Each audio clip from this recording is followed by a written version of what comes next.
Good morning students. Macro economics chapter 1 में आज हम पढ़ेंगे 4 सेक्टर्स ऑफ इकोनॉमी। इकोनॉमी के 4 सेक्टर्स कौन से होते हैं। 12th के सिलेबस में 2 सेक्टर इकोनॉमी है, लेकिन हम 4 सेक्टर्स के बारे में हमें जरूर जानना चाहिए, क्योंकि बेसिक्स क्लियर होने जरूरी हैं। आप 2 सेक्टर इकोनॉमी के बारे में बाद में पढ़ेंगे ही कि उसमें किस तरह से फ्लो होता है, मनी फ्लो और गुड्स एंड सर्विसेज का फ्लो कैसे होता है, ये तो आप बाद में पढ़ेंगे। पहले 4 सेक्टर्स के बारे में आपको जानना जरूरी है कि जो 2 सेक्टर इकोनॉमी है उसके से अलग 2 सेक्टर और कौन से होते हैं, ये भी आपको समझना है। तो यहाँ 4 सेक्टर इकोनॉमी, इसमें 4 सेक्टर्स हमारे होते हैं जो इकोनॉमी में, जिनसे हमारी पूरी इकोनॉमी चलती है। वो होते हैं, एक है हाउस होल्ड सेक्टर, दूसरा है प्रोड्यूसर सेक्टर, तीसरा है गवर्नमेंट सेक्टर और चौथा है एक्सटर्नल सेक्टर या रेस्ट ऑफ द वर्ल्ड। ये 4 सेक्टर्स होते हैं। फिर से समझ लीजिए, एक तो होता है house hold sectors. House hold sectors का मतलब है कि कंज्यूमर ग्रुप जो भी होता है पूरा, जो दूसरा है प्रोड्यूसर सेक्टर, जो प्रोडक्शन करते हैं, वो पूरा इकोनॉमी का सेक्टर जिसमें गुड्स एंड सर्विसेज का प्रोडक्शन किया जाता है, वो प्रोड्यूसर सेक्टर होता है। तीसरा सेक्टर होता है गवर्नमेंट सेक्टर, जो एक वेलफेयर एजेंसी के रूप में काम करता है, यानी कि समाज कल्याण के लिए काम करता है। और इसमें गवर्नमेंट के सारे जो भी गवर्नमेंट के द्वारा वर्क किए जाते हैं वो सारे शामिल होते हैं, जो समाज कल्याण के लिए किए जाते हैं या प्रोडक्शन के लिए किए जाते हैं। और लास्ट होता है एक्सटर्नल सेक्टर। एक्सटर्नल सेक्टर का मतलब है जो इंटरनेशनल ट्रेड हमारा होता है, गुड्स का हमारा जो विदेशों में हमारे यहाँ से गुड्स जाते हैं, वो सामान जाता है और वहाँ से आता है, यानी जिसे हम एक्सपोर्ट और इंपोर्ट कहते हैं, ये सारा हमारा एक्सटर्नल सेक्टर यानी रेस्ट ऑफ द वर्ल्ड में आता है। तो आप समझ लीजिए, हाउस होल्ड सेक्टर में क्या होता है, it includes consumers of goods and services, यानी कि इसमें मेन बात यह है कि हाउस होल्ड सेक्टर में इंक्लूड किए जाते हैं कौन से, consumer of goods and services. Households are also the owner of the factor of production, और हाउसहोल्ड ही जो होते हैं फैक्टर ऑफ प्रोडक्शन के ओनर्स होते हैं, मालिक होते हैं, यानी कि वो ही प्रोडक्शन का कार्य करते हैं। सेकंड है producer sector. It includes all producing units यानी firms in the economy for the production the firms hire purchase factor of production from the household. जो प्रोड्यूसर सेक्टर है, इसमें जितनी भी प्रोड्यूसिंग यूनिट्स हैं, जितनी भी उत्पादन करने वाली इकाइयां हैं, प्रोडक्शन करने वाली यूनिट्स, जैसे कि फर्म्स, जितनी भी फर्म्स इंडस्ट्री जो भी हैं, वो सारी इसमें शामिल हो जाती हैं, प्रोड्यूसर सेक्टर में। और ये प्रोडक्शन करने के लिए जो फैक्टर ऑफ प्रोडक्शन का मतलब जो प्रोडक्शन का कार्य करते हैं वो लोग, उनको हायर परचेज करती हैं, यानी कि खरीदती हैं या किराए पे लेती हैं, किससे, हाउस होल्ड से। हाउस होल्ड जो होते हैं उनके मालिक होते हैं फैक्टर ऑफ प्रोडक्शन के, तो उनसे वो फैक्टर ऑफ प्रोडक्शन खरीदती हैं। कहने का मतलब है कि हाउस होल्ड को हायर और परचेज करके प्रोडक्शन कार्य में लगाती हैं फर्म्स या इंडस्ट्रीज। तो ये प्रोड्यूसर सेक्टर है। एक प्रोड्यूसर को प्रोडक्शन करना है तो उसे फैक्टर ऑफ प्रोडक्शन चाहिए। फैक्टर ऑफ प्रोडक्शन आपको मालूम है कौन से होते हैं, land, labour, capital and entrepreneurship. Third sector है government sector. This sector works as a welfare agency. Welfare agency के रूप में कार्य करता है। गवर्नमेंट सेक्टर वेलफेयर एजेंसी के रूप में कार्य करता है। Engage in maintaining law and order. किस काम में लगा रहता है, लॉ एंड ऑर्डर को मेंटेन करने में लगा रहता है। लॉ एंड ऑर्डर मेंटेन करने का मतलब है कि जैसे डिफेंस, जैसे ये कोर्ट और पुलिस, या इस तरह से जो जिससे कि हमारा देश शांति से चल सके, तो वो लॉ एंड ऑर्डर होते हैं। लॉ एंड ऑर्डर को मेंटेन, डिफेंस में जैसे कि आर्मी वगैरह, आर्मी, नेवी, एयरफोर्स, जो भी है डिफेंस उसको, and other services of public welfare, और अदर सर्विसेज में जैसे कि स्कूल बनाना, कॉलेज बनाना, और जैसे कि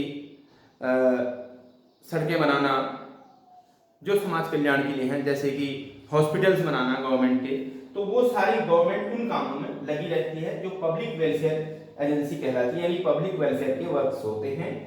the government also act as the producer, और प्रोड्यूसर का काम भी करती है गवर्नमेंट, प्रोडक्शन का काम भी करती है, producing goods and services in public sector enterprises. जो गवर्नमेंट की कंपनीज होती हैं, फैक्ट्रीज होती हैं बड़ी बड़ी, जो गवर्नमेंट की होती हैं, उनमें वो प्रोडक्शन का काम भी करती है, ये प्रोड्यूसर भी होती है। और फोर्थ सेक्टर है एक्सटर्नल सेक्टर, यानी रेस्ट ऑफ द वर्ल्ड, जिसे एक्सटर्नल सेक्टर यानी बाह्य क्षेत्र, जिसे या रेस्ट ऑफ द वर्ल्ड कहा जाता है। It includes all such activities which are related to export and import of goods, यानी कि जो वस्तुओं की एक्सपोर्ट और इंपोर्ट से रिलेटेड होती है, वो सारी एक्टिविटीज इसमें इंक्लूड की जाती हैं एक्सटर्नल सेक्टर में, यानी कि वस्तुओं की एक्सपोर्ट और इंपोर्ट से संबंधित सारी एक्टिविटीज एक्सटर्नल सेक्टर में इंक्लूड की जाती हैं। अब इंपोर्ट और एक्सपोर्ट का मतलब है कि हमारे देश से बाहर वस्तुओं का जाना और वहां से वस्तुओं को मंगवाना। तो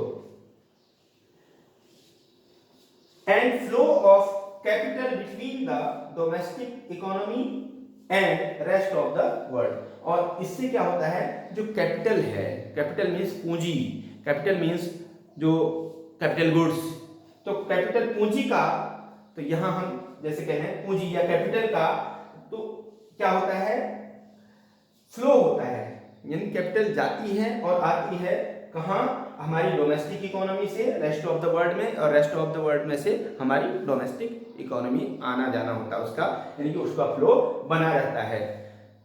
पूंजी हमारे देश से बाहर भी जाती है और वहां से हमारे देश में भी आती है, तो ये काम एक्सटर्नल सेक्टर में होता है।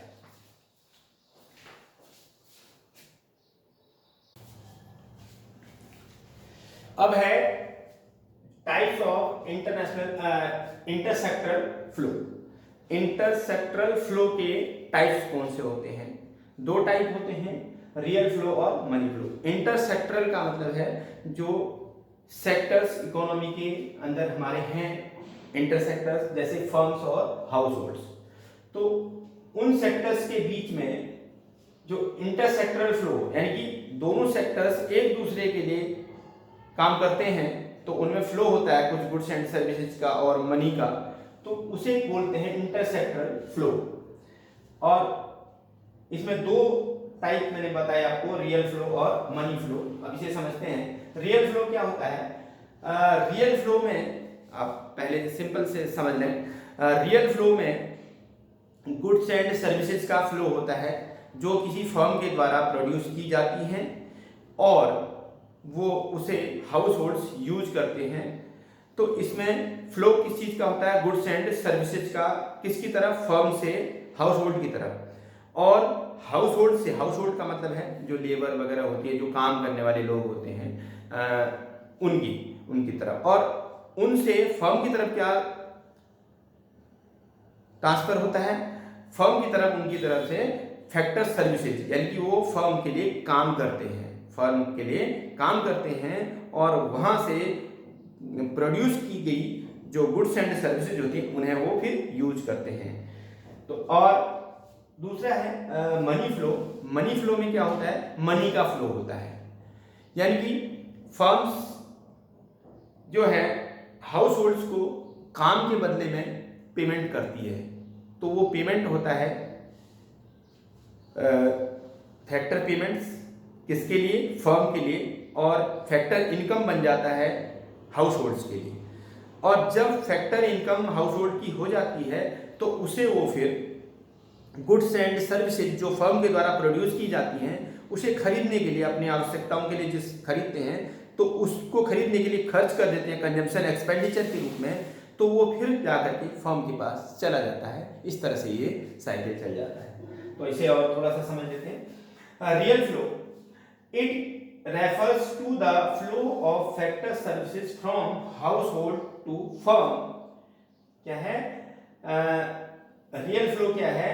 Flow of factor services from household to firm. Household से फैक्टर सर्विसेज किसकी तरफ जाती हैं? फर्म की तरफ जाती है। And the corresponding flow of goods and services, जो सर्विसेज देते हैं हाउस होल्ड किसको? फर्म को, उससे क्या प्रोड्यूस होता है? गुड्स एंड सर्विसेज प्रोड्यूस होते हैं। Corresponding flow of goods and services from firm to household, जो गुड्स एंड सर्विसेज प्रोड्यूस होती हैं वो फिर हाउस होल्ड की तरफ फर्म से आ जाती हैं क्योंकि वो उन्हें यूज करते हैं। तो इसे बोलते हैं रियल फ्लो। रियल फ्लो का मतलब है कि इसमें मनी का काम नहीं है, इसमें वास्तविक चीजें ट्रांसफर हो रही हैं, यानी कि काम हो रहा है, काम के बदले में वस्तुएं आ रही हैं, तो इसलिए इसे रियल फ्लो कहा जाता है। ये 4 सेक्टर्स बना दी हैं, जैसे कि 2 सेक्टर हो गए, हाउस होल्ड सेक्टर और फर्म। हाउस होल्ड सेक्टर से फैक्टर सर्विसेज गई फर्म की तरफ और फर्म से गुड्स एंड सर्विसेज आए, यानी वस्तुएं और सेवाएं आई किसकी तरफ? हाउस होल्ड की तरफ। It is also called physical flow, इसे फिजिकल फ्लो भी कहते हैं। तो सेकेंड है मनी फ्लो। मनी फ्लो में it refers to flow of factor payments from firm to household, यानी कि जो फैक्टर पेमेंट्स हैं वो फर्म से हाउस होल्ड की तरफ आती हैं। इस मनी फ्लो में जो फैक्टर पेमेंट्स हैं वो फर्म से हाउस होल्ड की तरफ आती हैं फॉर देयर फैक्टर सर्विसेज। किसकी वजह से आती हैं? क्योंकि इन्होंने फैक्टर सर्विसेज अपनी फर्म को दी। हाउस होल्ड ने फैक्टर सर्विसेज अपना काम किया फर्म के लिए, उसके बदले में फैक्टर पेमेंट्स मिल गई इनको, हाउस होल्ड्स को। एंड कोरस्पॉन्डिंग, जो उससे संबंधित जो है flow of consumption expenditure from household to firms. तो जब इनके पास ऐसा आ जाता है तो वो कंजम्पशन एक्सपेंडिचर के रूप में, अपने खर्चे के रूप में, कंजम्पशन एक्सपेंडिचर के रूप में firm from purchase the goods and services, किस चीज को परचेज करने के लिए? गुड्स एंड सर्विसेज, वस्तु और सेवाओं को परचेज करने के लिए। किससे? फर्म से परचेज करने के लिए। तो वो मनी जो है कहां चली जाती है? फर्म के पास चली जाती है। तो इसी को कहा जाता है मनी फ्लो। तो इसको it is also called nominal flow, इसे नॉमिनल फ्लो भी कहा जाता है।